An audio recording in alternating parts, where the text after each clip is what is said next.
Assalamu alaikum. It's probably not a very sophisticated question. It's more of a practical, real question. I've been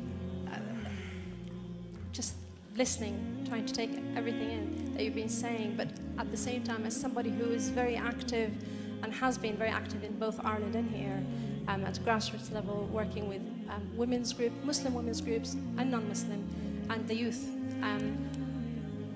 My own experience, if that's anything to go by, of activism has left me quite soured and disappointed, actually. And how do you reconcile I suppose that's the question, how do you reconcile the prophetic injunction to plant saplings in the middle of the hour with the reality that actually for a lot of Muslims it's very hard. The reality of raising children here is very hard. You know, some people can tell us, go back to your own countries. Well, I don't belong anywhere, or I belong as much here as I belong anywhere. And I find it hard. I find the engagement genuinely hard. And I think that reflects the reality of quite a lot of people, young and older, trying to raise children, trying to communicate with children, values that everything else around you says. Right. You're an outsider, you know. It's very difficult. Yeah. The Prophet ﷺ, he said, you know, that Islam began as an alien thing and it will return to being an alien thing. So blessed are the alienated ones. And the world's an alienating place, and we're all going to be dead in this room within at least, you know, the maximum 100 years, and there'll be a whole new group of people debating and discussing.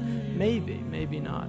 But, you know, it is very difficult. And I was on an airplane in going to Kuwait, and I sat next to Muhammad al-Awadi, who's a famous TV presenter there, very brilliant Kuwaiti guy. And the stewardess came, and she had Aisha on her name tag, and I asked her where she was from. She said Senegal. And then Muhammad al-Awadi, she didn't have a hijab on, but he said, are you able to pray on the plane? And she said, yes. And then he said, can I ask you a question? And she said, yes. And he said, how do you feel about serving wine on the plane? She said, it's really hard. But I always use my left hand. And, you know, I was so moved by that attempt in such an incredibly difficult circumstance